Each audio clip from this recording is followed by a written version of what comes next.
El paso de los años permite alejar los juicios de las pasiones políticas. El paso de los años permite utilizar y pensar con el cerebro, no con las pasiones del corazón. Estamos al cierre del año centenario del nacimiento del estadista Luis Herrera Campins y no podemos cerrarlo sin abordar el tema del control cambiario de febrero de 1983, demonizado como el Viernes Negro. Es precisamente en la Facultad de Ciencias Económicas y Sociales de la Universidad Central de Venezuela, donde en conjunto con la Escuela de Economía, la Federación de Centros Universitarios de la Universidad Central de Venezuela, el Centro de Estudiantes de la Escuela de Estudios Políticos y Administrativos de la misma Universidad Central de Venezuela, la Comisión del Centenario que celebra el nacimiento de Luis Herrera Campins, del cual me honro haberlo fundado, y mi empresa HAR Politólogos Asociados, organizamos un ciclo de foros sobre la actuación del gobierno de Luis Herrera Campins, analizado desde la academia, donde un doctor en Derecho Monetario, egresado de la Universidad de Glasgow, en Escocia, con un innumerable número de posgrados y doctorados en economía, aborda el tema del control cambiario como una decisión de Estado asumida por un hombre que no vaciló en poner a un lado los aplausos de la galería, de poner a un lado su popularidad y la de su gobierno para tomar una decisión de Estado que, de no haberse tomado en ese momento, hubiese sido de decisiones de consecuencias incalculables para todos los venezolanos. He querido hacer esta pequeña introducción para dar entrada a las exposiciones de los doctores Arlán Narváez y José Miguel Uzcategui. El primero curtido en el mundo académico durante toda su vida e insospechable de ser copeyano, y el segundo un importante y valioso dirigente del COPEI que ya no existe. Al presentar este contenido haremos uno de los más claros aportes a la memoria histórica de Venezuela y de la gestión de ese estadista que fue Luis Herrera Campins. Muchas gracias.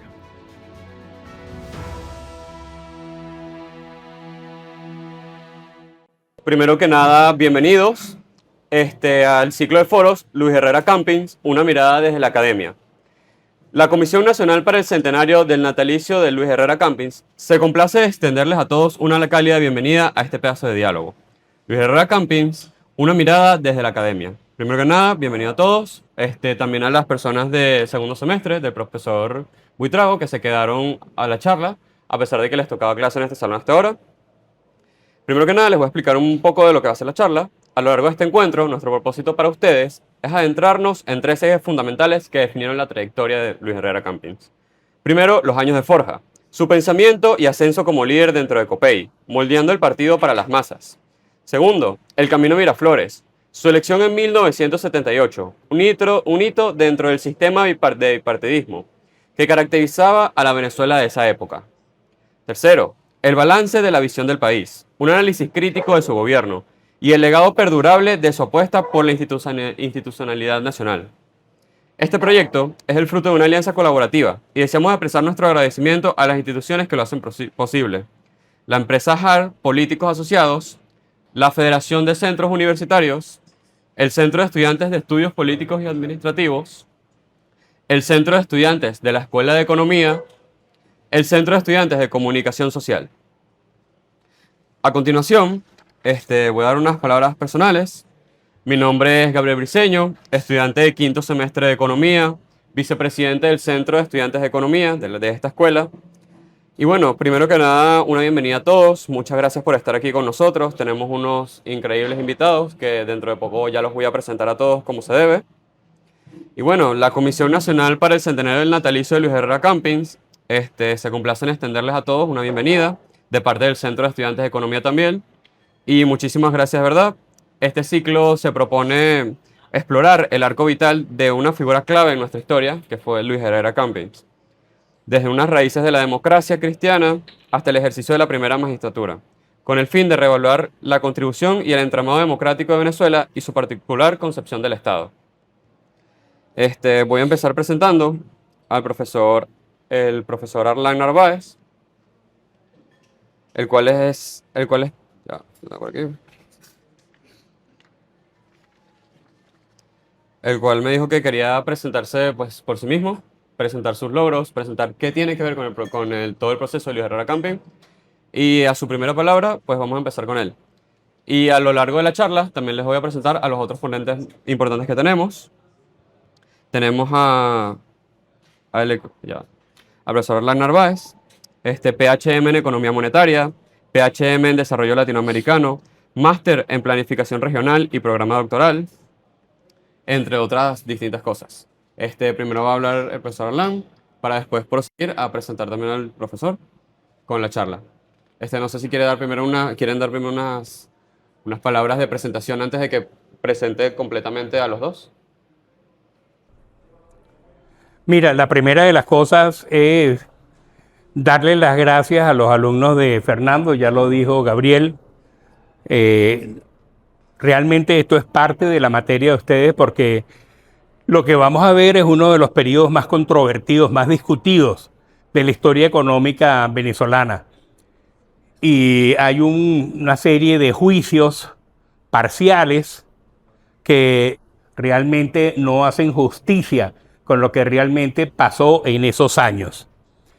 Y entonces, bueno, pues ustedes van a tener la oportunidad en macroeconomía, el principio de economía 2, van a tener la oportunidad de hacer un paneo por las principales cosas que están estudiando en este momento. No se trata en este caso, no se trata de una afinidad política, a pesar de que yo en lo particular, sin lugar a ninguna duda, me declaro demócrata cristiano, pero jamás en la vida he militado en ningún partido porque dentro de la democracia cristiana hay diferentes vertientes. Y una de las cosas interesantísimas del personaje que hoy nos trata aquí es que a nivel internacional está considerado como una de las eminencias más grandes que en su tiempo tuvo la democracia cristiana mundial. De hecho, Luis Herrera Campins fue durante mucho tiempo el presidente de la Organización Latinoamericana, de la otra Organización Demócrata Cristiana de América Latina. Detrás de eso, fuera de eso, no hay ninguna circunstancia. Aprecio la presencia de amigos y particularmente de José Miguel Uzcategui, que en esa época yo no estaba en Venezuela, estuve nada más en los primeros años, el resto de los años estaba en la Universidad de Cornell haciendo maestría, pero antes de irme, fue una de las cosas que faltó allá, no para decirlo, pero lo voy a decir únicamente porque está José Miguel Uzcategui aquí. Me tocó ser presidente fundador de la Asociación de Economistas de América Latina y el Caribe. Cuando José Miguel llegó a México, yo le entregué la presidencia a él como presidente de la Federación de Economistas de Venezuela. Qué seriedad, José Miguel. Bueno, vamos a entrar porque realmente el contenido que tenemos es más o menos larga. La mayor parte de la gente, cuando habla del gobierno de Luis Herrera, lo sataniza hablando del llamado Viernes Negro. La generación de ustedes es bien curiosa porque cuando se habla de Viernes Negro, no piensan en Luis Herrera, en lo que piensan es rebajas, porque estamos ahora, Viernes Negro ya saben, que en esta época el periodo de grandes rebajas, sobre todo tecnológicas. Pero en aquel momento la crítica más fuerte, más severa y la más inclemente de las críticas hacia el gobierno de Luis Herrera fue ese llamado Viernes Negro. Vamos a hablar sobre él. Esto es algo que no voy a hacer referencia, simplemente muy por encima. Ustedes no conocieron parte de los antecedentes más importantes que precedieron la Venezuela contemporánea, y es que Venezuela era uno de los países más pobres del universo. el petróleo fue permitiendo construir una clase fue construyendo una sociedad con movilidad social, hasta que la democracia, los mal llamados años de la Cuarta República, que realmente es más apropiado llamarlo los años de la República Civil, expandieron los beneficios de ese periodo, de esa bonanza petrolera. ¿Qué tenemos que ver? Primero que nada, entender el marco mundial durante el gobierno de Luis Herrera. El marco mundial fue un marco muy complejo. La primera de las cosas obvias fue que durante el gobierno de Luis Herrera, durante los años del gobierno de Luis Herrera a nivel mundial, además de la elevación de los precios petroleros que venía de 1973, en donde se rompió con la práctica de que el barril de petróleo se cotizaba alrededor de los $2 y pasar de repente a $7 y después a 14. Pero cuando se inicia el gobierno de Luis Herrera en 1979, coincide con el acontecimiento de la Revolución Islámica y el secuestro de los diplomáticos de la embajada en Irán. Eso produjo, entre otras cosas, una también súbita elevación de los precios petroleros que afectaron mucho o que marcaron mucho los primeros años del gobierno de Luis Herrera. El segundo de los aspectos relacionados con el gobierno de Luis Herrera fue un fenómeno que es muy difícil que se vea en el mundo. Por primera vez apareció el monstruo de dos cabezas, que es una de las peores cosas que pueden ocurrir en economía. Los dos males más grandes que tiene la economía son la inflación, por un lado, y por otro lado el desempleo. Ya los que están en Principios 2 deben estar ya trabajando eso, el ciclo económico, y saben que afortunadamente en las economías sanas, una economía que funciona bien, cuando se da desempleo no hay inflación y viceversa. Pero en esos años se produjo ese fenómeno espantoso, el monstruo de dos cabezas, del fenómeno estanflacionario. O sea, un periodo de recesión con altos precios, que además de eso, la recesión se convertía en desempleo a nivel mundial, en líneas generales. Estamos hablando del marco mundial. Luego, el otro aspecto importante a nivel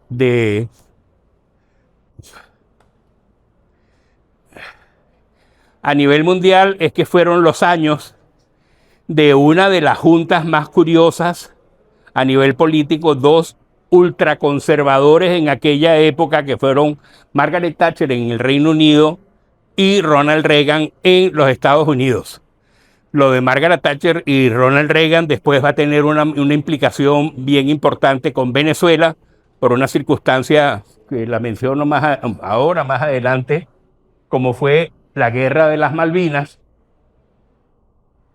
entre otras cosas porque las Fuerzas Armadas, el gobierno de Argentina invade las Malvinas, algo así como que nosotros invadiéramos el territorio Esequibo porque es nuestro. La analogía es válida. Y no se esperaban que Margaret Thatcher reaccionara enviando buques de guerra. De hecho, hay circunstancias, les puedo decir de primera mano, porque mi hermano estuvo en las negociaciones que se hizo entre los representantes del gobierno de Argentina y del gobierno del Reino Unido, y se había llegado a un consenso de paz. Pero Margaret Thatcher decidió que, como su gobierno tenía los puntos bajos, hundió un barco argentino, y eso disparó la Guerra de las Malvinas.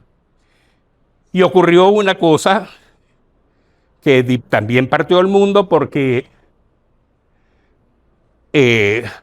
nuestro continente se vio en el conflicto de a quién apoyaba. Entonces hubo varios países que apoyaron a Inglaterra, sobre todo los Estados Unidos, el gobierno de Reagan, que era muy afín al gobierno de Margaret Thatcher. El gobierno de Chile eran los más claros, el gobierno de Brasil, que no era tan claro, y por el lado de Argentina, el gobierno de Venezuela y el gobierno de Perú, que llegó hasta el extremo de que los torpedos que hundieron los barcos argentinos fueron dados por Venezuela y los misiles Exocet también. Eso es una información que muy poca gente maneja, pero que de buena fuente, Pilarica lo sabe porque era ministro, José Miguel posiblemente también, que también estaba en ese momento. Pero ahí estuvo, eso fue algo calladito, nadie dijo yo estoy a favor de este y a favor del otro, pero nuestra participación fue decisiva. Esos fueron los principales aspectos del marco mundial en el gobierno de Luis Herrera. Yéndonos se me olvidó algo importantísimo, y es que durante los años del gobierno de Luis Herrera, en 1982, ocurrió algo insólito. Se llamó la crisis de la deuda. Insólito porque hasta ese momento nunca había ocurrido que un deudor país se declarara insolvente para pagar. Los insolventes eran los particulares y los bancos le prestaban a los países libremente porque pensaban que un país nunca podía declararse insolvente, nunca podía quebrar. Pero ocurrió, la bomba la explotó México y nos sacudió a todos nosotros. Vamos a hacer referencia a eso a lo largo de la presentación porque es un aspecto muy importante de lo que ocurrió durante los años de Luis Herrera. Todos estos acontecimientos impactaron de tal manera las economías latinoamericanas que se conocen todavía en la literatura como la década perdida. En el marco nacional hay varias cosas que se tienen que tomar en cuenta al momento en que llega el gobierno de Luis Herrera. Yo diría que más abajo lo vamos a ver, inmediatamente Venezuela es un país Pepsi, entre otras cosas porque en el resto del mundo lo que más se vende es Coca-Cola, pero en Venezuela durante muchísimos años, y todavía eso está en discusión, en pelea en los mercados, lo que más se vende es Pepsi. Venezuela es un país Pepsi, un país distinto al resto de los países, y entonces uno de los aspectos más importantes que caracterizan ese elemento de país Pepsi es que el principal actor económico es el gobierno, no porque fuera un gobierno comunista, no porque fuera un gobierno socialista, sino por circunstancias muy particulares, sobre todo porque el Estado es propietario del principal generador de proventos en el país. Eso lo pueden trabajar Eso llevó, entre otras cosas, a que Venezuela se convirtiera en un país Pepsi, que tiene varias características de las que ustedes están viendo en Principios 2. La primera de las características importantes es que el gran dolor de cabeza de todos los gobiernos en el mundo es cómo le quito a los particulares dinero para poder financiar el presupuesto nacional a través de los impuestos, etcétera, etcétera. Entonces, el dolor de cabeza de los gobiernos venezolanos es cómo le transfiero al sector privado para promover el desarrollo los recursos que yo recibo del petróleo, que el principal perceptor era precisamente el Estado. Ese es un ejemplo. Otro ejemplo, en el resto de los países del mundo, las reservas internacionales las tiene, o sea, el principal perceptor de divisas por venta de exportaciones son los particulares. Y entonces, los bancos centrales de los diferentes países se las ingenian para utilizar la divisa como herramienta de política monetaria, de demanda y oferta monetaria.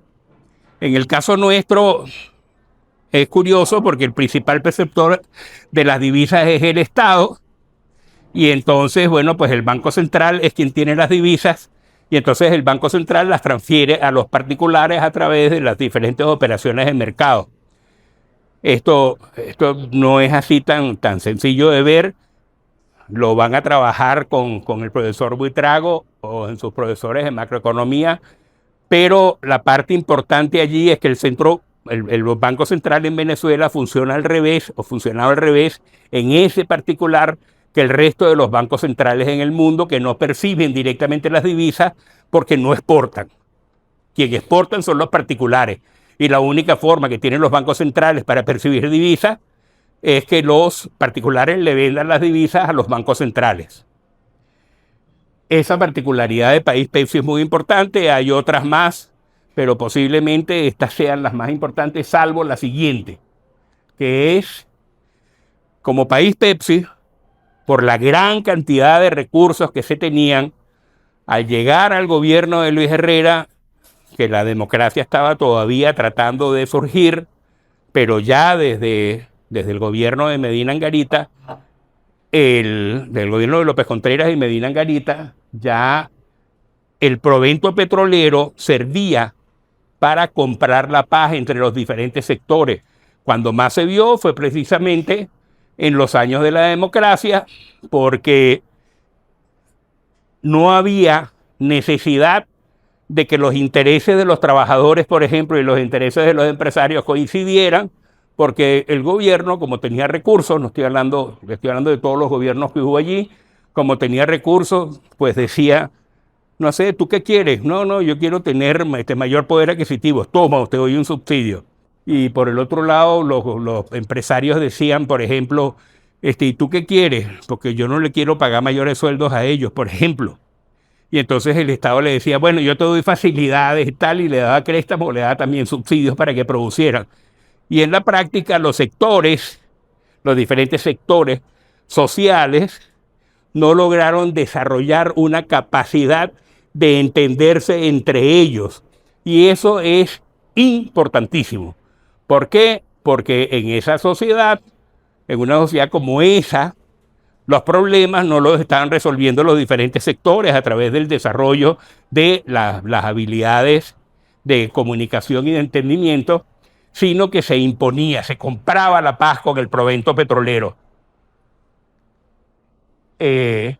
Otra cosa importantísima es que el gobierno de Luis Herrera abre todavía con el modelo de sustitución de importaciones, industrialización por sustitución de importaciones, que era el modelo prevaleciente en la mayor parte de los países latinoamericanos, pero que ya en esos momentos estaba haciendo crisis, ya realmente la cantidad de países que tuvieron éxito ya a partir de esa época habían abandonado ese modelo y se habían ido para un modelo basado en exportaciones.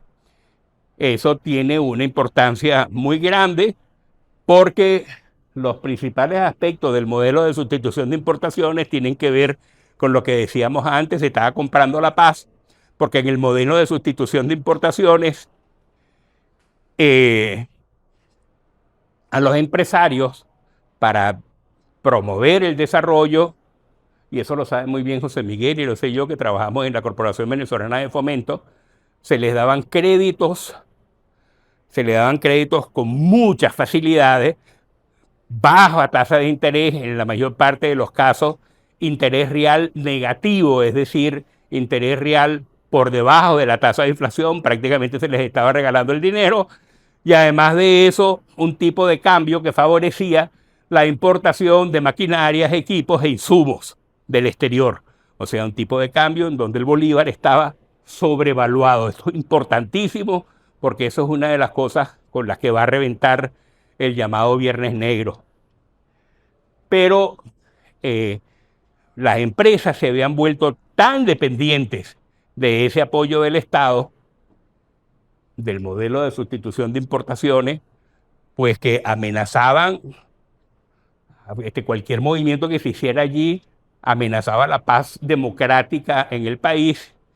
Y una circunstancia que vino después, o que estaba acompañando eso, es que Luis Herrera tuvo que gobernar con un Congreso opositor en donde se le hacía muy cuesta arriba tomar decisiones valientes. De hecho, Luis Herrera trató de enfrentar en los primeros momentos de su gobierno el cambio del modelo de sustitución de importaciones, organizar los equilibrios macroeconómicos para que la economía funcionara mejor, pero la oposición desde el Congreso y la oposición desde los diferentes sectores, tanto Fedecámaras como la CTV, o sea, la Confederación de Trabajadores de Venezuela, hacían imposible la toma de esas decisiones porque no había, porque nadie quería renunciar a todos los privilegios que tenía.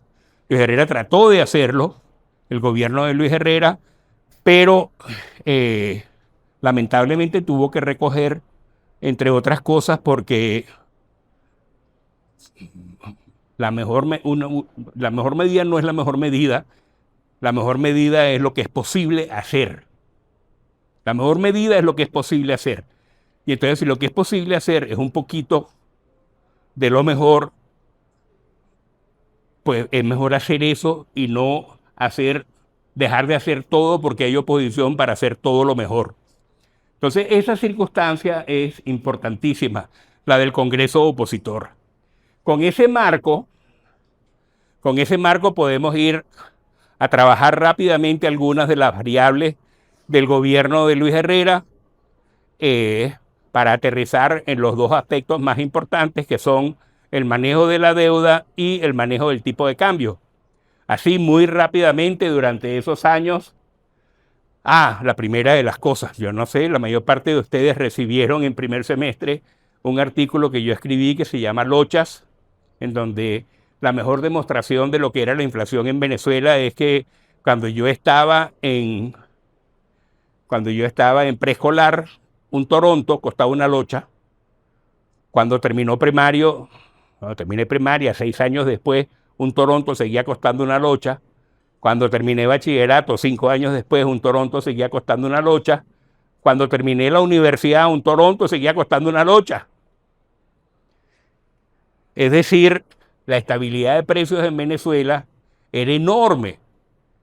Y allí más o menos lo están viendo. Ustedes imagínense, aquí está nada más de 1959 a 1963, menos de 1% anual. Menos de 1% anual. Y esa es más o menos la tónica de los años anteriores. Ya de 1969 a 1973 fue el primer gobierno del doctor Caldera. La inflación se elevó a 3,9%, que dentro de los estándares internacionales es una inflación más o menos aceptable. Después de eso, de 1974 al 78, la ruptura de los precios petroleros. Los precios petroleros pasaron de $2, eso lo dejó el doctor Caldera servido, pero quien lo cosechó fue el gobierno de Carlos Andrés. Y entonces, bueno, pues nada, tuvimos un presupuesto que brincó sustancialmente, multiplicándose por 6.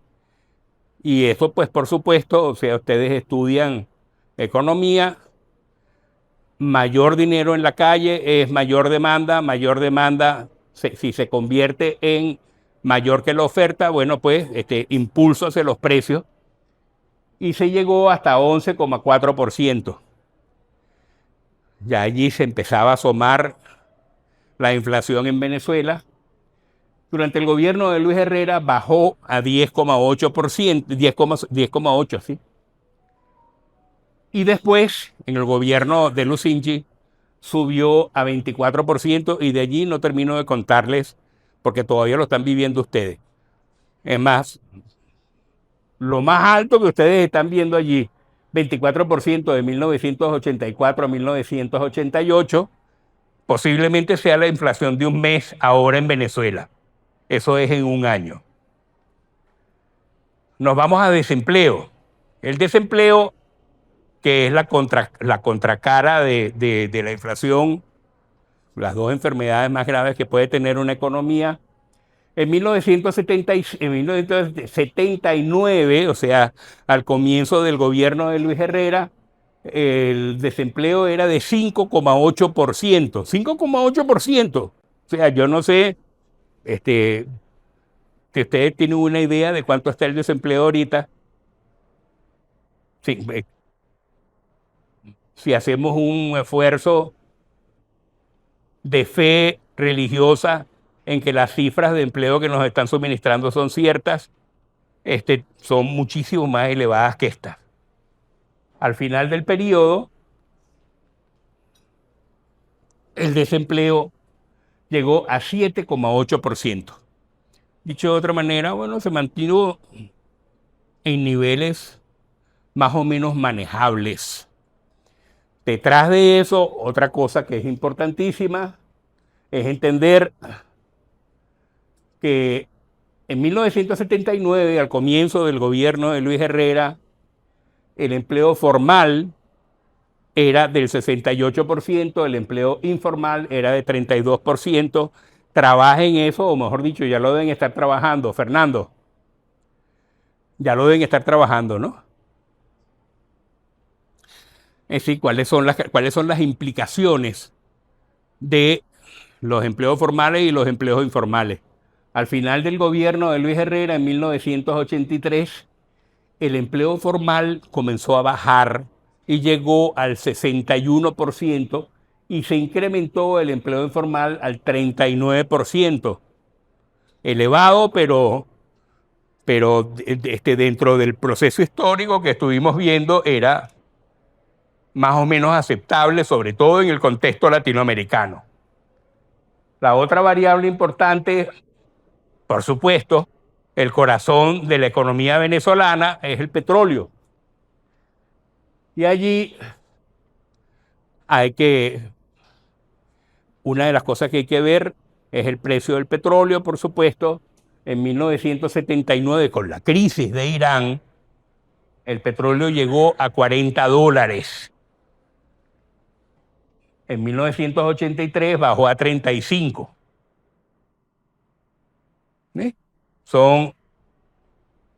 Cuando se habla de la bonanza a la crisis, la supuesta bonanza derivaba de los altos precios petroleros.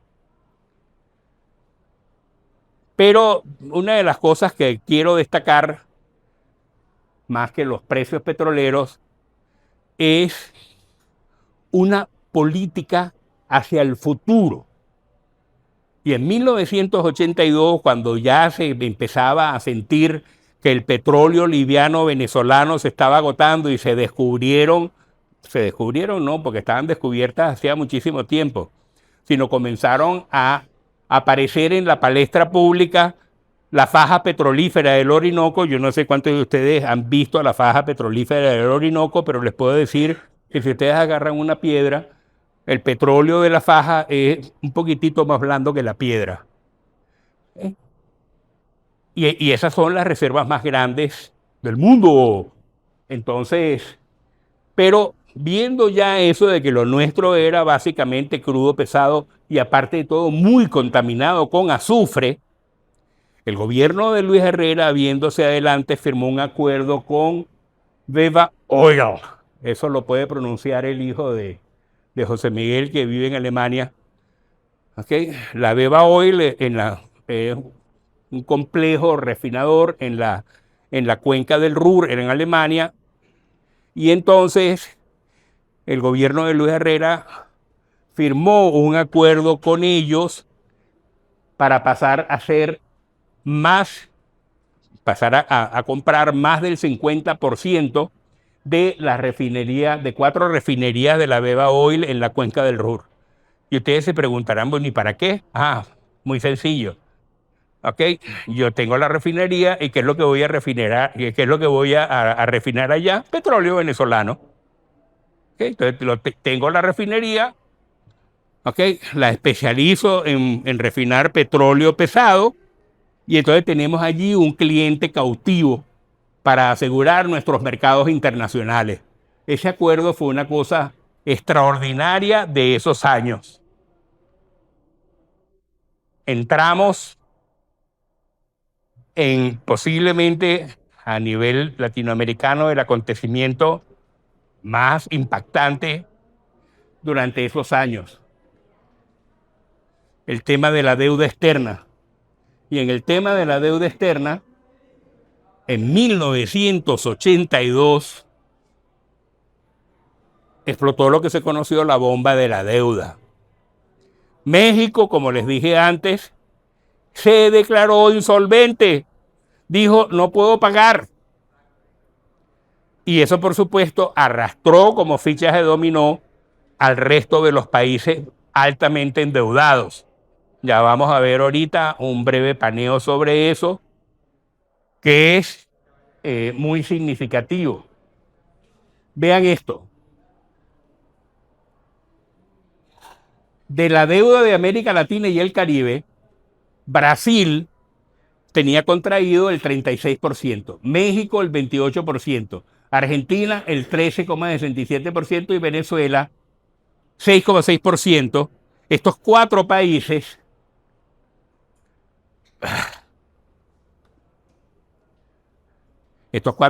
concentraban casi el 85% de la deuda latinoamericana. Cuatro países, casi el 85% de la deuda latinoamericana. Fíjense que nosotros estamos allí entrando con nada más 6,6, pero éramos el que venía después de Argentina. Ahora, esa deuda tiene una particularidad muy importante. Esa deuda no era como la deuda que la mayor parte de los países del mundo tiene con organismos multilaterales. Esa deuda era con la banca privada, entre otras cosas, porque como consecuencia de la elevación de los precios del petróleo, los países que no podían asimilar la cantidad de los proventos que recibían por los altos precios, pues tenían que canalizar hacia el exterior el dinero y entonces lo depositaban en bancos en el extranjero. El negocio de los bancos no es recibir depósitos, es prestar. Y entonces los bancos tenían ese montón de real y con ese montón de real, ¿qué tenían que hacer? Prestar. Y para prestar, ¿qué tenían que hacer? Bueno, empezaron prácticamente, o sea, una política sumamente irresponsable de préstamos, en donde tenían prácticamente a cualquiera le daban créditos. Y así fue creciendo enormemente la deuda. Para que lo vean la significación tan grande que eso tenía, vean las fuentes privadas de la deuda. La deuda de Brasil era 88% deuda con bancos privados. La deuda de México era 89% con bancos privados. La deuda de Argentina, 91%. Y la deuda de Venezuela era casi totalmente con bancos privados. Porque ¿quién le iba a prestar a un país que tenía tanto dinero petrolero? O sea, ¿qué institución? El Fondo Monetario Internacional, el Banco Mundial. Y entonces, bueno, pues allí esa deuda tiene otras características que vamos a mencionar ahora, que es algo que no se dice sobre el gobierno de Luis Herrera, pero que fue muy importante. La primera mención que yo oí de lo digno y lo eficiente que fue el gobierno de Luis Herrera en el tratamiento de la deuda, lo oí del profesor Paul Krugman, Premio Nobel de Economía, que una de las cosas que dijo es, de todas las negociaciones que se hicieron en América Latina para resolver el problema de la deuda, el único que se comportó con seriedad y con dignidad fue el gobierno de Venezuela, que se negó a aceptar la deuda ilegal.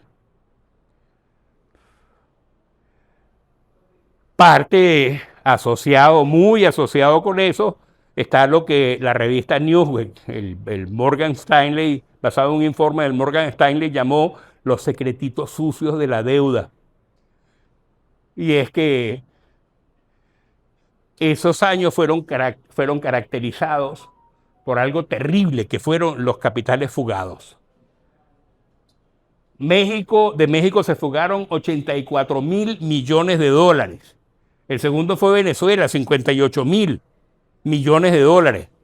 El tercero fue Argentina, 46.000 millones de dólares. Y el otro fue Brasil, 31.000 millones de dólares. Allí hubo una combinación perversa entre la gente que quería sacar, que veía que se tambaleaba el sistema económico, perdieron la confianza en sus monedas y entonces los bancos irresponsablemente les daban créditos, pero ellos en lugar de traer los créditos los dejaban fuera. ¿Están oyendo eso, no? Dejaban ese dinero fuera y por supuesto eso era capital fugado. Era capital que tenía que haber entrado, pero se quedaba en los bancos, depositado en bancos en el exterior. Claro, el caso de Venezuela posiblemente sea uno de los casos, 98%, uno de los casos más repugnantes porque Venezuela se convirtió en un país deudor que era acreedor neto. Es decir, por cada dólar de deuda que tenía Venezuela, había 1,5, por cada dólar de deuda había 1,5 dólares depositados en bancos en el exterior por venezolanos. Eso llevó a varias cosas y allí... Muévete.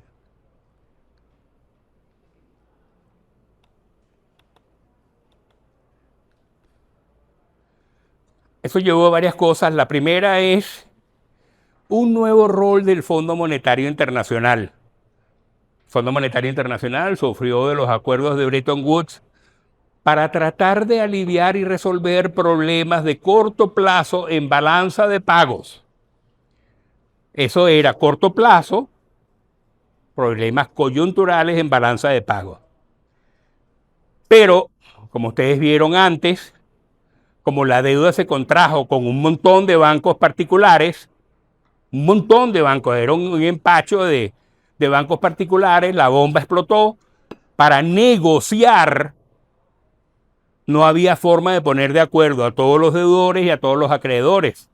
Y entonces surgió el Fondo Monetario Internacional como mediador de buena fe entre los deudores y los acreedores. Entonces el Fondo Monetario Internacional hablaba con los bancos, llegaba a acuerdos sobre las condiciones, hablaba con los países deudores y después se sentaban en la mesa a tratar de ver.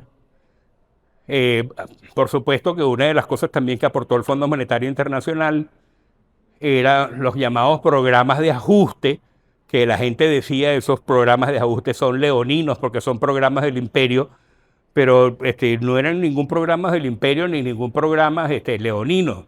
Eran simplemente programas de lógica económica. Si tú estás gastando más de lo que tienes, ¿qué tienes que hacer? Limita tus gastos, etcétera, etcétera. Eso lo van a trabajar en sus materias, pero la parte importante es que de allí surge el nuevo rol del Fondo Monetario Internacional. Esto es algo bien importante y es el desorden en la contracción de la deuda.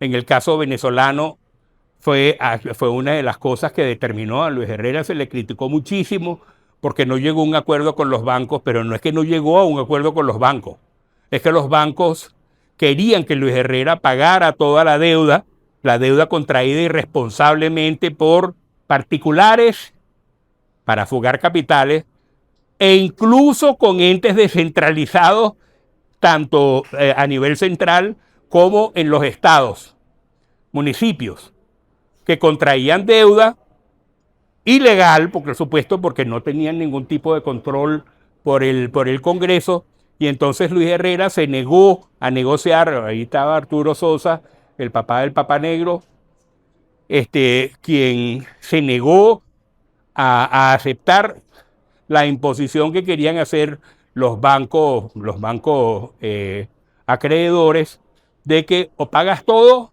o no hay acuerdo. Pues entonces no hay acuerdo. Y allí vino otra cosa interesantísima.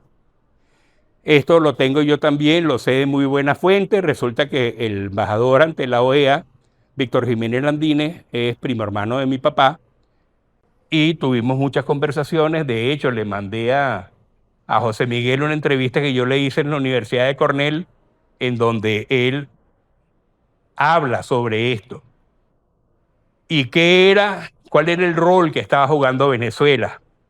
Por supuesto que eso no es algo que se puede jugar abiertamente. El rol que estaba jugando Venezuela es: vamos a negociar juntos. Si nosotros negociamos juntos, tenemos 86% de la deuda. Los bancos están asustadísimos, porque si no pagamos, quiebran. La idea no es que no paguemos. La idea está en que ellos, como tienen mucha responsabilidad porque otorgaron créditos irresponsablemente, pues entonces ahora que asuman las consecuencias también, porque las van a asumir nada más los países. Eso es un resumen con palabras pasionales de lo que planteaba Víctor Jiménez Landini. Se hizo una conferencia de la OEA en Caracas, promovida por el gobierno de Luis Herrera, en donde los diferentes representantes latinoamericanos discutieron sobre eso. Y al final, ¿qué fue lo que resultó? Que cada quien se fue por su lado, no entendieron bien claro cuál era la idea de negociar juntos, y cada quien quería ser el primero para supuestamente obtener mejores condiciones. Y se perdió la oportunidad de resolver ese problema del desorden y la corresponsabilidad de los bancos.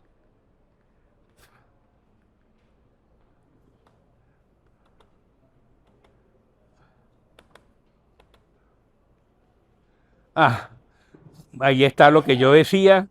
Paul Krugman en esa época escribió que el gobierno que había negociado la deuda con mayor dignidad fue el gobierno de Venezuela, el gobierno de Luis Herrera, porque se negó a aceptar la deuda ilegal e irresponsable de los particulares y los entes descentralizados.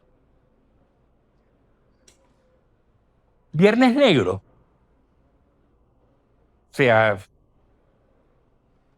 llegamos aquí a lo del Viernes Negro, la devaluación, el pase de 4.30 a 7 bolívares por dólar, y ustedes lo que van a oír donde quiera que discutan es: no, el gobierno de Luis Herrera fue una porquería porque nos empobreció y tal, y etcétera, etcétera, y porque vino el Viernes Negro. Y bueno, hoy por hoy el tiempo ha pasado y el consenso es, bueno, ¿cómo que Viernes Negro? Era una medida que tenía que haberse tomado antes. Tenía que haberse tomado muchísimo antes. De hecho, estaba propuesto dentro de las primeras medidas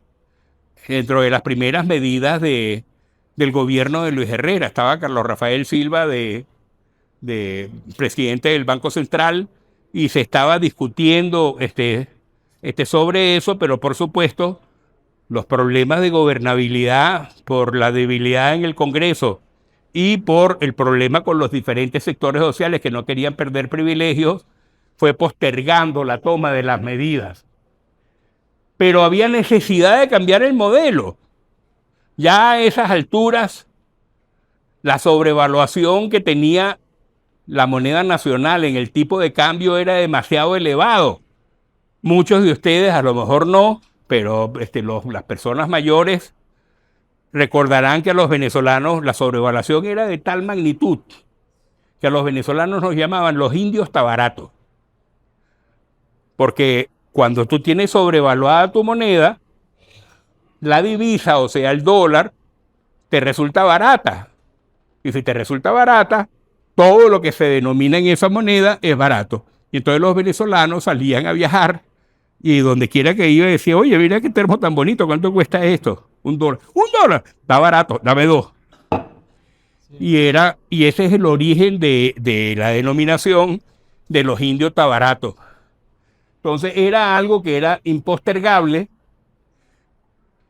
era insostenible. Para que se hagan una idea, el cambio del modelo de sustitución de importaciones al modelo de promoción de exportaciones, es decir, en China, los chinos lo hicieron al revés. En lugar de sobrevaluar la moneda, la subvaluaron. Y de esa forma hacían más caras las importaciones y más baratas sus exportaciones. Y China no es el único. Corea y Taiwán hicieron algo parecido.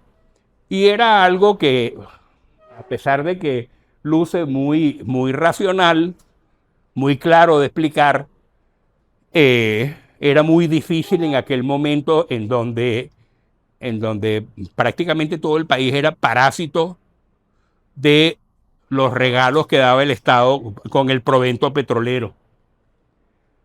Por supuesto que todo esto es materia pendiente, porque todavía no se ha resuelto. Seguimos con una sobrevaluación muy grande en el tipo de cambio. Es más, hay gente que se alarma cuando uno le dice que el tipo de cambio, incluso el paralelo, está barato.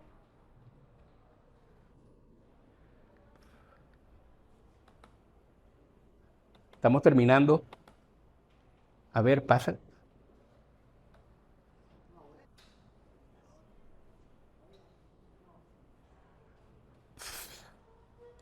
Oigan esto que tiene que ver con todo lo que hemos venido diciendo. ¿Ok? ¿Alguien que tenga buena voz que lo lea? En voz alta. Venezuela, un país improductivo y ocioso, un inmenso parásito del petróleo, nadando en una abundancia momentánea y corruptora y abocado a una catástrofe inminente e inevitable. ¿Y quién dijo eso? ¿Quién dijo eso? No, no fue Luis Herrera. No te pasaste. ¿Quién dijo eso? No, tampoco Farlán. Bonita que la está perdido de demagogo. Eso lo dijo el fundador de la Escuela de los Estudios de Economía en Venezuela. Y lo dijo en 1936, alertando sobre lo que ha venido pasando y pasando y pasando. Y es que la dependencia del petróleo, el modelo rentista, ¿okay?, nos ha convertido en un país improductivo y ocioso, un gran parásito del petróleo, en donde prácticamente todos los sectores todavía aspiran a parasitar del petróleo. Ese cambio de modalidad es muy difícil, pero sí les puedo decir, la mayor parte de ustedes saben que yo soy presidente de la Asociación de Amistad con Taiwán. Antes de que se fuera el embajador de Taiwán, se había pasado de tragos, ¿okay? Estaba bien y estaba sentado al lado mío y me dijo algo terrible. Me dijo, me abrazó así borracho con ese aliento de caña enorme que, profesor, me voy de Venezuela sin entender por qué los venezolanos no tienen dignidad. ¿Qué, señor? ¿Cómo va a decir eso? ¿Qué es eso? Sí, porque en mi país preferiríamos suicidarnos antes que vivir de limosnas del Estado. Perro. Fuerte, ¿verdad? Preferiríamos suicidarnos antes que vivir de limosnas del Estado. Parásitos. Bueno, yo creo que con esto tienen un paneo de los principales aspectos económicos del gobierno de Luis Herrera. Aquí hay un montón de cosas más para el que quiera después pedir información, qué pasó con las reservas internacionales, etcétera, etcétera. Mire, y Gabriel.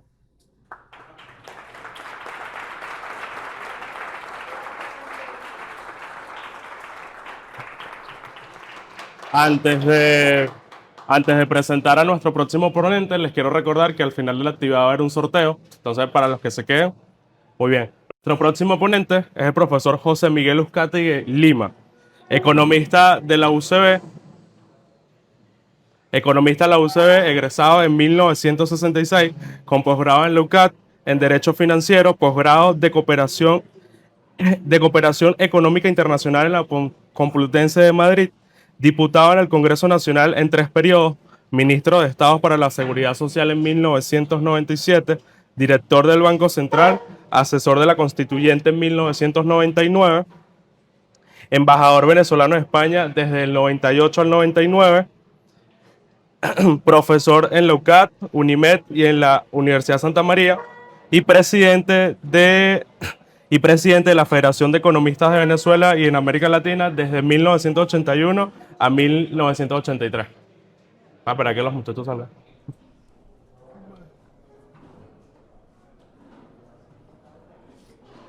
¿Será que? Bueno, yo creo que puedo hablar aquí de... ¿O que tengo micrófono? No, puedo hablar de aquí. Entonces, bueno, después de esta exposición de Alan Narváez, quiero que muy poco puedo decir de cifras, están allí, muy poco puedo decir del recorrido que hemos dado para llegar al estado en que nos encontramos. Se trata de hablar de un personaje, una gestión, la de Luis Herrera Campins. Además, me tocó estar cerca de él, aunque no tuve ningún cargo en su gobierno, porque hice carrera administrativa en la administración pública. De estudiante pasé por varios ministerios, llegué a director general, etcétera, y fui al exterior. Y todo esto que ustedes han oído del currículum, pero de lo que se trata es de hablar de Luis Herrera. Luis Herrera humano, Luis Herrera que sentía el país, Luis Herrera el amigo, y tengo la satisfacción de decir que tuve diferencias en algunas cosas de su gobierno, más por omisiones y por actuación, vamos a decir que no oportuna de los funcionarios cuando se presentaron crisis como la que vivimos finalmente en el 2023, 2024. Luis Herrera escogió para los cargos importantes de ministro de Hacienda y de ministro y de Banco Central y pues, los cargos más importantes en el área económica, Ministerio de Fomento, a gente con buena experiencia. El ministro de Hacienda, pues Luis Hugueto, de quien fui asunto de él cuando en la época de Caldera, cogió gente que tuvo oportunidad de mostrar su valía, su capacidad, su conocimiento y sus relaciones. A mí me tocó como presidente de la Federación de Economistas de Venezuela, 2 periodos. Yo seguía al doctor Maza Zavala, ahí de Castillo, de López Acosta. Me tocó estar 2 periodos. Tuve el apoyo de Arlán, por cierto. Fue muy activo en promover esta candidatura. Luego, la creación de la Asociación de Economistas de América Latina y el Caribe. Y además, tener una relación con un país como México, con quien teníamos que, como dicen, bailar pegado, porque es un país petrolero, y que además tenía gente muy dispuesta a cooperar con Venezuela en los problemas financieros, los problemas que tuvimos que confrontar. Yo tuve siempre la suerte de conversar con Luis Herrera en la casona. Me recibió cuando yo quise, que consideré importante opinar sobre algunas cosas. Entonces me invitaba a un programa de televisión, una cadena, un programa que tenía muy oído, muy conocido, y que él me decía, no me importa si tú discrepas, y eso no lo hace un presidente, no me importa si tú tienes alguna diferencia conmigo o con mi gobierno, lo importante es que lo expreses y des soluciones. Y eso fue lo que hicimos. Con ese apoyo, yo fui, prácticamente no tuve los cargos estos académicos, los cargos internacionales, fuimos a México.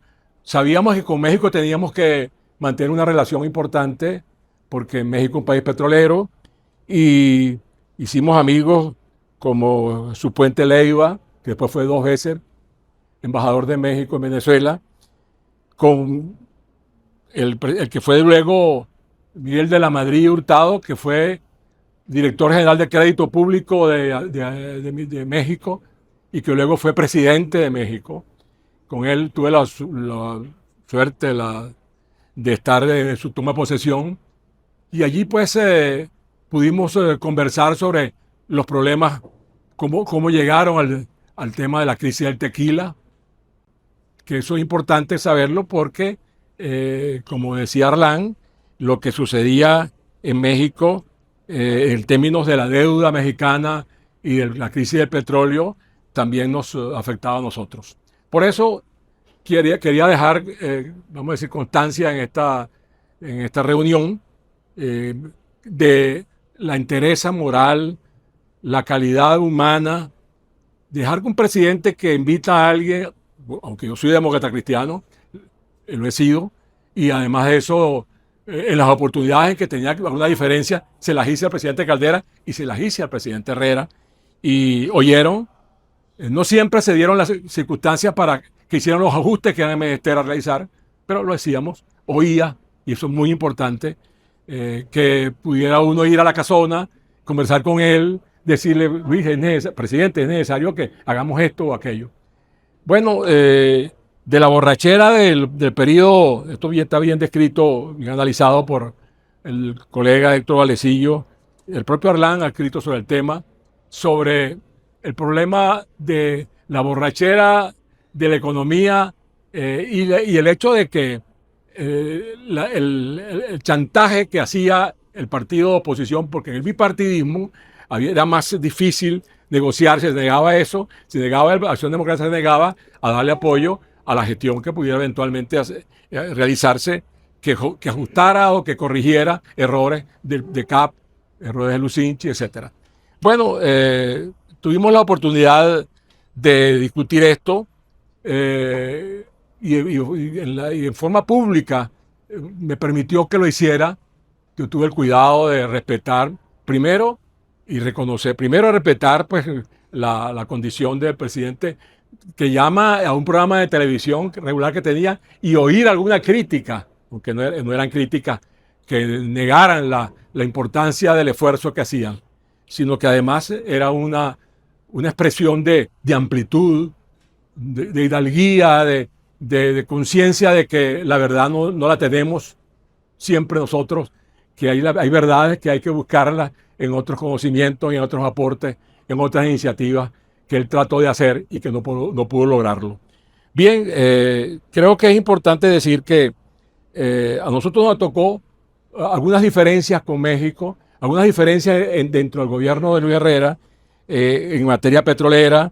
Nosotros, los economistas organizados en los eventos que hacíamos, fuimos a un congreso de México donde nos eligieron como presidente de la Asociación de Economistas de América Latina y el Caribe. Produjimos un documento, previamente hicimos un documento, un libro que lo vamos a donar a la biblioteca de la universidad, de la escuela, donde analizamos los antecedentes de esta crisis que estamos considerando, de este periodo que estamos analizando.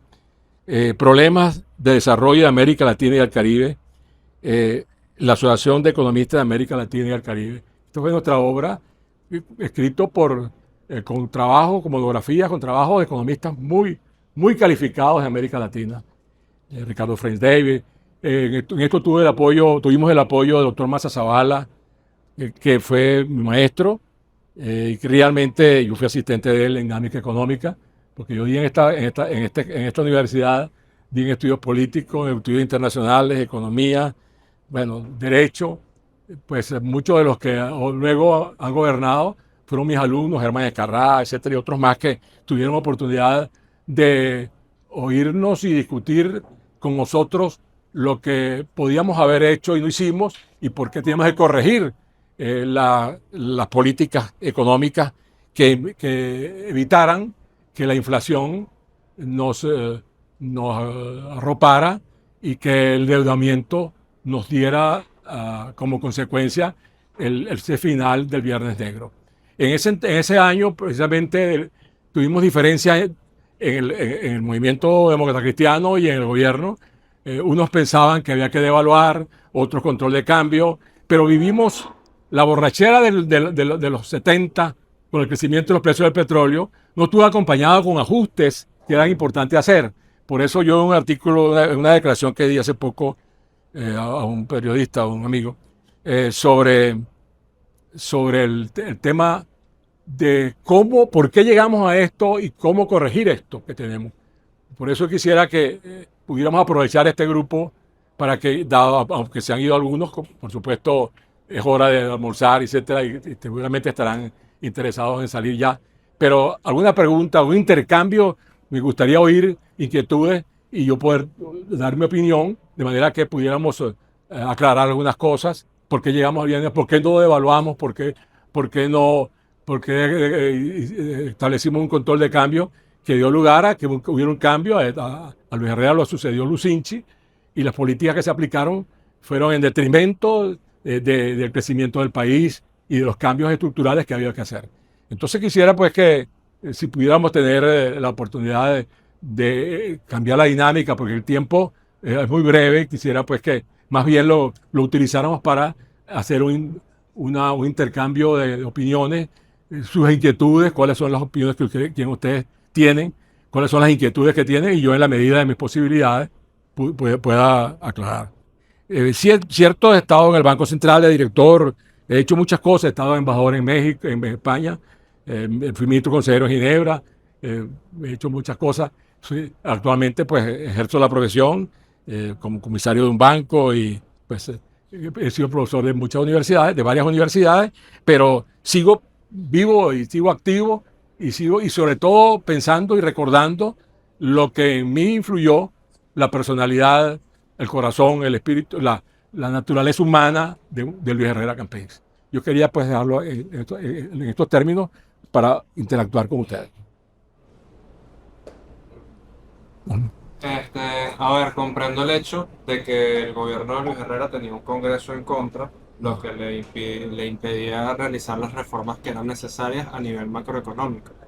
Pero uno de los principales problemas que tiene el gobierno venezolano desde el año 70 en general es precisamente el tamaño del Estado, principalmente desde la nómina pública. El Estado toda la vida ha sido el principal, ¿me fue la palabra? El principal empleador de la nación. Y comprendo de que no existía el apoyo del Congreso, pero al momento de tomar la decisión de qué cantidad de personas hay en un sector, en una empresa pública, no sé si eso pasa también por el Congreso o ya son potestades del Ejecutivo Nacional. Si tú haces un diagnóstico de esta realidad que vivimos hoy, te das cuenta que hay un desequilibrio importante, hay una hiperinflación, hay un 60% de la población en sector informal, si uno paga impuestos, no paga salarios, buenos salarios, o se va. Entonces, esta coyuntura que estamos viviendo te dice mucho de una realidad que hemos dejado agravarse. Estructuralmente es un país que depende de 800.000 barriles de producción de petrolera, cuando llegó a producir 3.5, 4 billones de barriles, y que tiene capacidad para volver a producir petróleo, porque tenemos petróleo en reserva, somos la principal reserva del mundo. Lo que pasa es que es importante que analicemos cómo concurre, cómo se toman las decisiones en Venezuela. Entonces, claro, nosotros estamos viviendo en una crisis de incertidumbre con una hiperinflación, donde aquí se abandona, se habla de una reforma constitucional, y tenemos una constitución que no porque yo haya sido asesor de esa constituyente, pero realmente ahí trabajaron gente de todos los niveles, del exterior, de gente de los mejores valores de Venezuela en el área económica, y hay un artículo de la constitución que es clave para poder explicar la realidad que estamos viviendo en este momento nosotros, que es el 311, que es el equilibrio entre lo fiscal, monetario y cambiario. Y ahí está la clave. En la medida en que nosotros no armonicemos esas tres políticas, un Banco Central independiente. Y me tocó estar con un banco, director del Banco Central por los Trabajadores, me tocó estar y allá, más de una vez, tuvimos oportunidad de discutir cambios.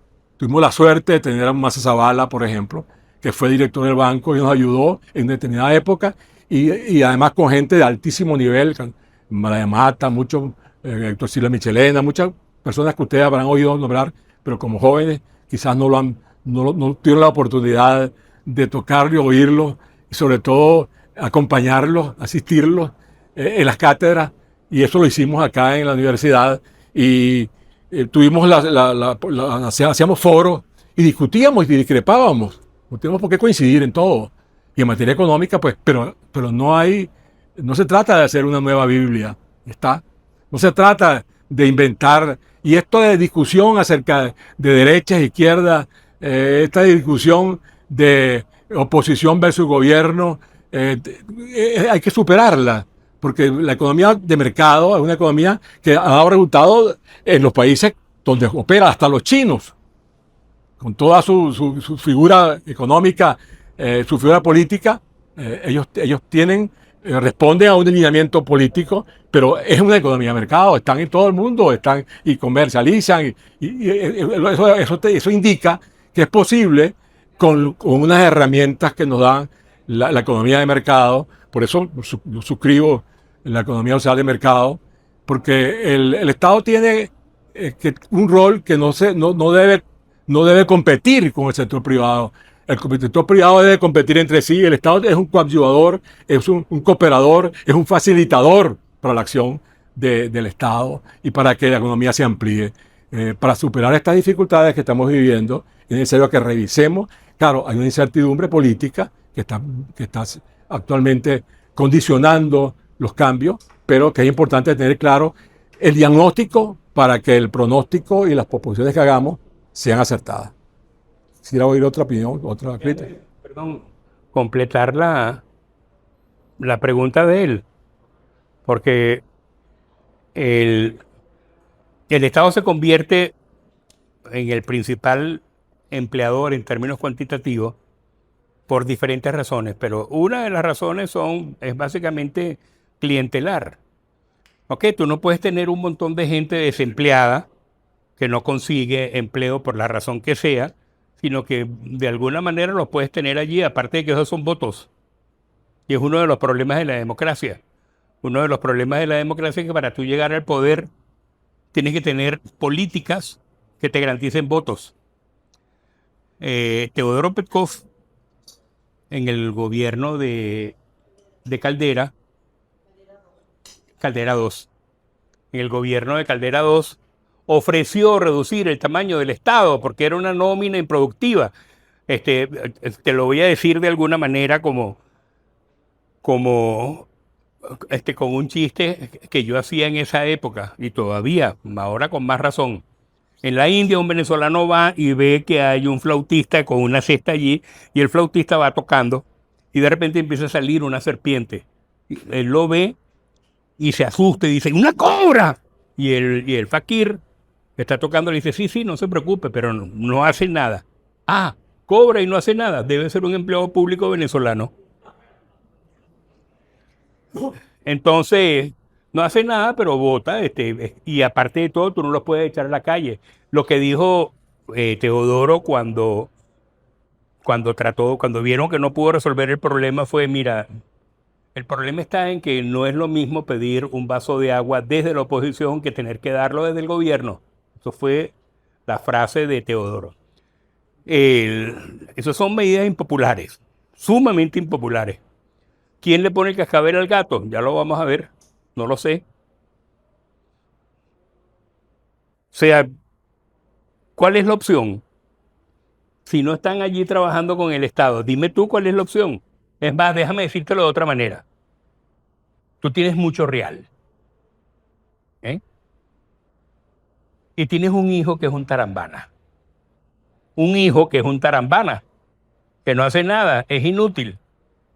¿Ok? Y papá, dame tal cosa. Tú no se lo das.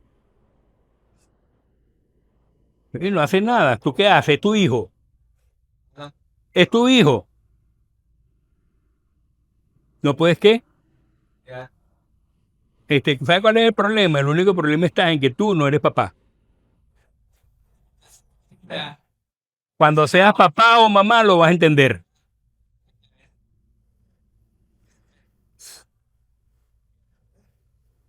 Así es.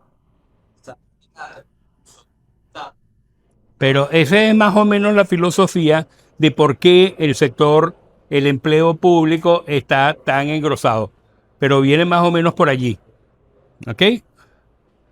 Es un tema difícil, no es solamente aquí, pero aparte de que tú, en una empresa privada, tú ves gente que no hace nada. ¿Por qué no?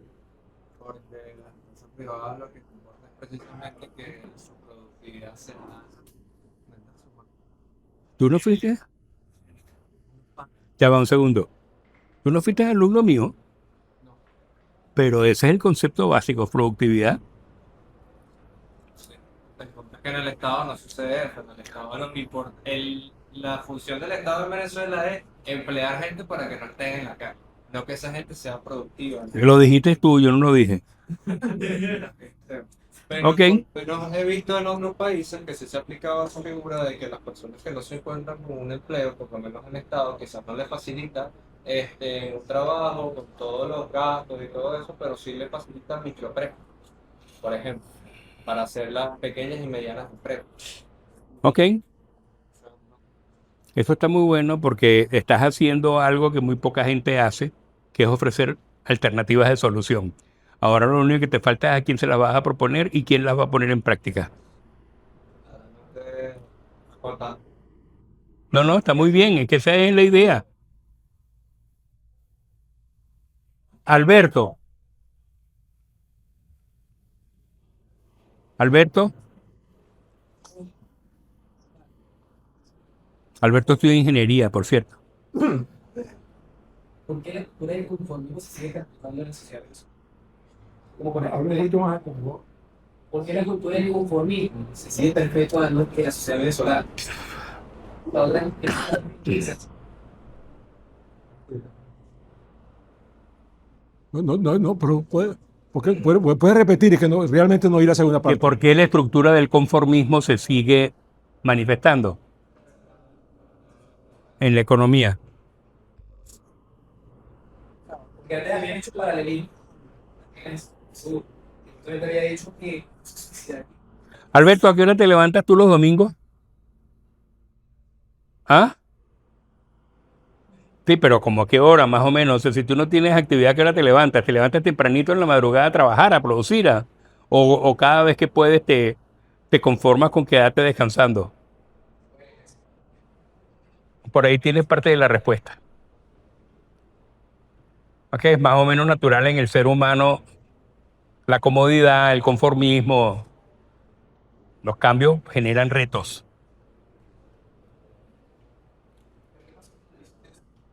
Con la misión, no está de, perdón, Pilarica no está de acuerdo conmigo, eso me parece muy bueno. Vamos, Pilarica, por favor. No, claro que sí, por favor, si eso es. ¿Ah? ¿Tú qué? Pero si es que eso no es economía, conformismo es una característica. Pero yo no entiendo qué es eso del conformismo. por también se ha visto en instituciones venezolanas se conforman con tener lo mismo para sobrevivir en ciertos casos. Como por ejemplo, el elemento haga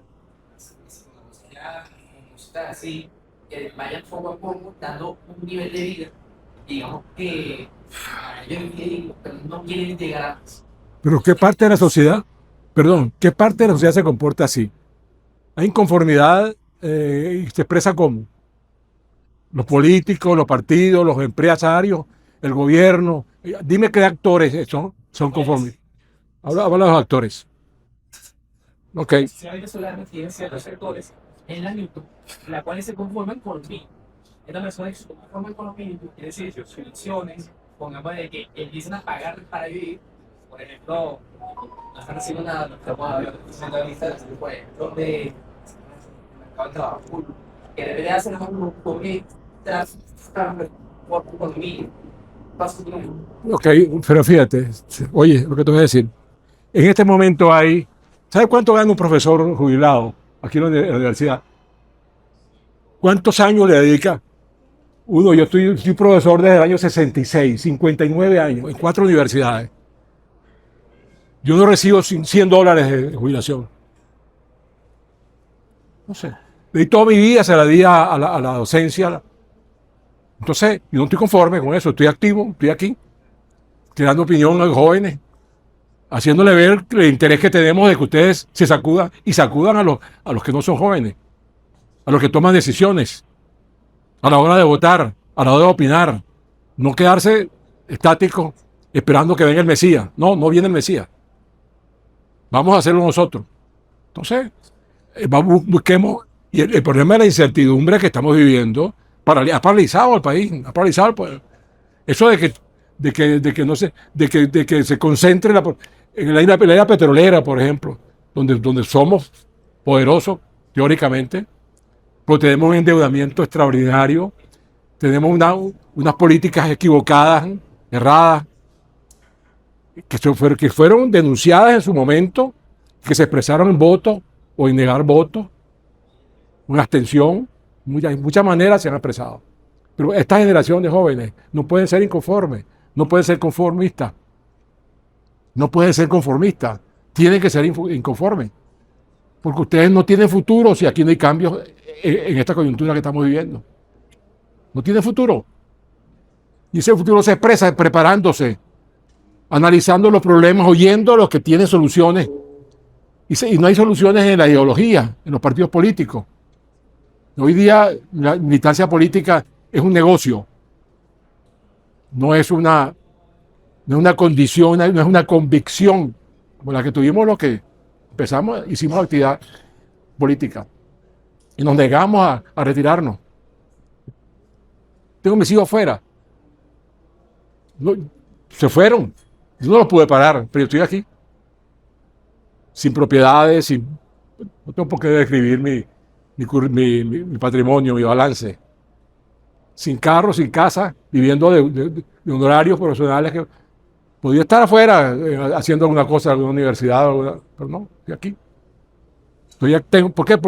Porque tengo nietos que están aquí, algunos nietos aquí. Y cuando yo los veo a ustedes, veo a un nieto que no puede estudiar porque no puede estudiar y trabajar.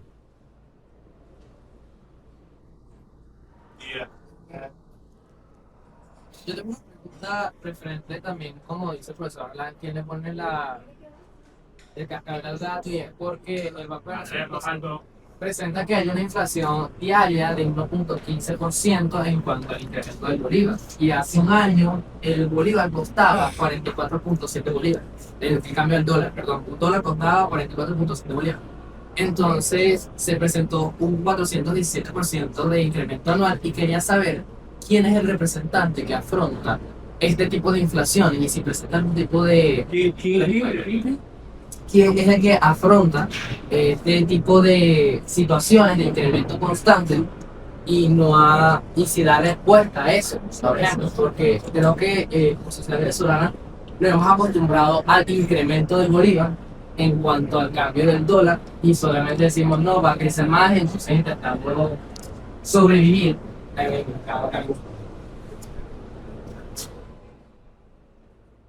¿Eso es con quién?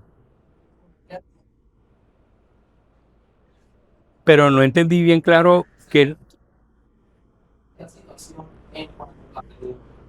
¿De cuál situación?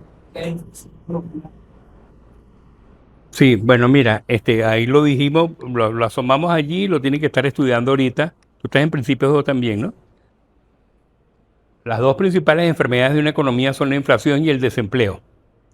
En líneas generales, la inflación, casi la mayor parte de los casos, y cualquier subida de precio es un desequilibrio en el mercado. Hay más demanda que oferta. Hay más demanda que oferta. Más demanda que oferta, suben los precios. ¿Ok? En el caso nuestro, se ha tratado de atacar por el lado de la demanda y por esa razón es que el salario mínimo, entre otras cosas, ya está a punto de ser 0,5, o sea, centavos de dólar.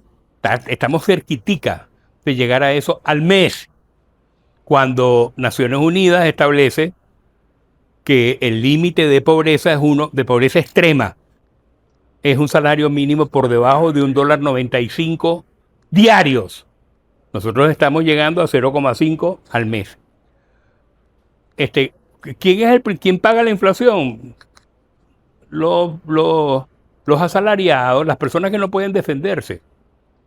Los asalariados, los pensionados, las personas que tienen un salario mínimo y en definitiva cuenta los sectores más vulnerables de la sociedad. ¿Por qué?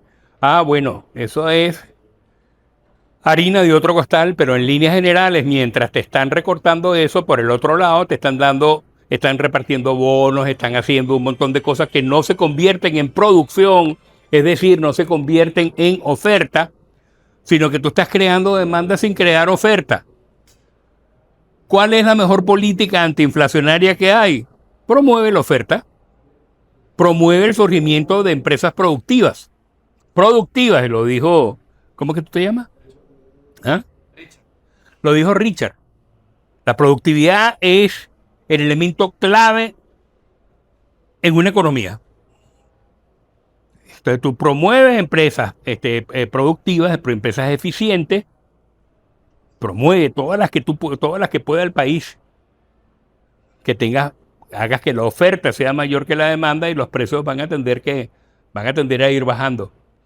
Ahora hay varios problemas. Yo particularmente creo que la política antiinflacionaria en Venezuela es profundamente equivocada. Entre otras cosas, porque hay una cosa que no se entiende. Se cree que el tipo de cambio es el principal componente de la inflación. Los precios suben porque están subiendo, porque está cambiando el tipo de cambio. Está subiendo el tipo de cambio. Pero no es así. El tipo de cambio es un precio. La inflación es una subida general y sostenida de precios. ¿Eso qué significa? Significa que mientras haya inflación va a haber elevación del tipo de cambio, porque si no los desequilibrios que se crean en la economía son peores. Entonces, la política antiinflacionaria está basada en esa, está basado en tratar de reprimir el trabajador por un lado, pero por otro lado a darle dádivas, bonos, etcétera, etcétera, para estimular la demanda sin haber creado oferta, y así no vas a resolver el problema inflacionario. Estamos otra vez a las puertas de la hiperinflación. O sea, yo espero que no estén grabando allí porque no quiero que me pongan preso. En las puertas no, estamos adentro. En las puertas estamos ahí, entramos. Si el presidente Herrera hubiera tomado otra decisión, entendiendo, digamos, la necesidad de aumentar el precio, el precio del dólar, ¿sí? ¿Cómo lo hubiera hecho o qué otra forma lo hubiera podido hacer de manera tal de que el costo político no hubiera sido tanto? Que fue satanizado por eso. Prácticamente cualquier medida que tomara iba a tener un costo político elevado, porque la mayor parte de los sectores de la sociedad, que sobre todo la CTV y Acción Democrática, que tenía mayoría en el Congreso y en la mayor parte de la fuerza, iban a sabotearlo. Entonces realmente lo tuvo muy difícil. Es más, incluso hasta dentro del partido. Hay que ver lo que significa y lo que costó. Yo no soy copellano, pero los copellanos lo dirán. ¿Qué es lo que dicen los calderistas? Que Luis Herrera le arruinó la elección a Caldera. Eso es lo que dicen. ¿Ok? No, él devaluó para arruinarle la elección que por cierto no lo hizo Lucinchi. ¿Ok? Lucinchi prefirió que se hundiera el país y que se acabaran las reservas internacionales para que la gente votara por Carlos Andrés por la ilusión de abundancia. Entonces, una de las cosas que se tiene que ver allí era qué posibilidad tenía él de hacer otra cosa completamente distinta. Es más, dentro del mismo gobierno, y eso lo sabe Pilarica, lo sabe Roldo, lo saben todas las personas que estuvieron cerca del gobierno, lo sabe José Miguel. Dentro del mismo gobierno habían discusiones y había gente que se oponía rotundamente a ese tipo de medidas desde antes. El presidente del Banco Central fue un feroz defensor de mantener, es más, no solamente eso, parte de la política antiinflacionaria del presidente del Banco Central, del Búfalo, era propiciar la fuga de capitales, porque de esa forma se estaba limitando, se estaba sacando excedentes monetarios del país y de esa forma se disminuía la demanda. Bueno, eso es uno de los efectos. Hubo muchas diferencias. Hubo diferencias, como siempre hay en el gabinete, donde uno tiene origen, formación empresarial, pero era una realidad. Se está subiendo cuando entró Luis Herrera, la tasa de interés estaba en el 7%, la deuda. No obstante, pero recibió un país endeudado, porque el plan 4-2 nos costó, ¿cuánto nos costó, Haroldo, el cambio, el chantaje de la Acción Democrática para que nosotros pudiéramos dar apoyo, para que nos dieran apoyo para las políticas? Bueno, esa minoría parlamentaria tuvo un costo. Ahora, que el Búfalo, bueno, en una medida fue un freno. Pero mira, si la deuda era 7% cuando entró y llegó a 27% cuando salió, él no es partidario, él no fue que aumentó el precio de la deuda. Y el petróleo, que iba a crecimiento, cuando el petróleo baja, cae. Entonces, él no podía controlar, no era decisión de Luis Herrera cambiar las orientaciones de la deuda y del petróleo. Porque no había la posibilidad de cancelarla, porque ya teníamos la perspectiva. Nosotros estábamos en contacto, lo sabe, Alan, conversábamos con los mexicanos. ¿Cómo van a ser ustedes que tienen deuda y que tienen petróleo? Se parecen a nosotros. Bueno, nosotros vamos allá, pero hay acuerdo. El PRI tenía el control del gobierno. Calderón no tenía, Luis Herrera no tenía el control del político, del parlamento. El PRI sí tenía el poder. Yo fui a la toma de posesión de Miguel de la Madrid, que había sido director de Crédito Público, y con él conversé y fui amigo de él, claro, como presidente de los economistas de América Latina que fui. Y conversaba con economistas como Jesús Puente Leiva, gente que tenía alto nivel, pero es otra realidad. México es una realidad distinta.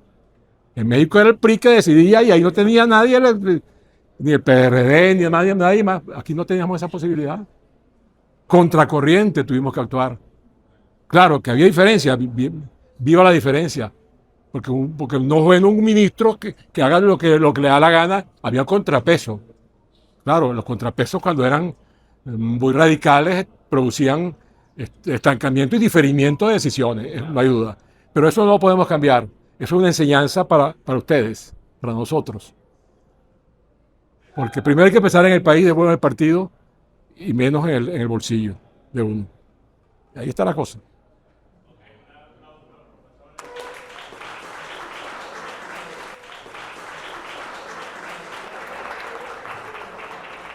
Ahora, para finiquitar la actividad, llamamos a José Antonio Rodríguez a dar unas palabras de cierre. Un aplauso para él, por favor. No hay problema. Muy breve. Vamos a entregar de los actos centenarios.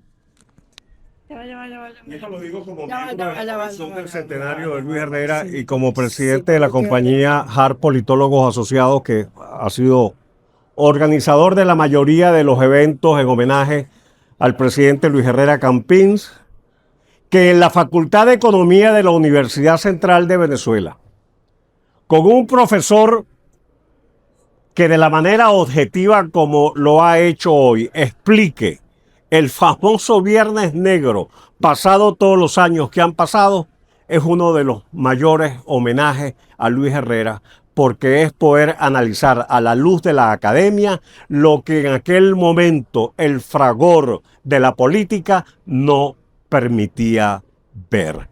Yo quiero agradecer a la Facultad de Ciencias Económicas y Sociales, al Centro de Estudiantes de esta escuela, a la Escuela de Estudios Políticos y Administrativos a través de su centro de estudiantes, a la Federación de Centros Universitarios y por supuesto a ustedes todos los aquí presentes por este tan importante e histórico evento que hoy mismo lo voy a mandar a colgar en las redes porque es un documento histórico. Gracias, José Miguel, también por tu punto de vista.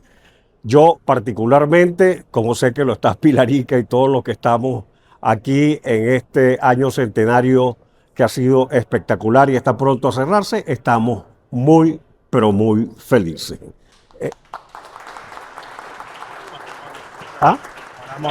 Viene la entrega de esto. Ahí viene un sorteo.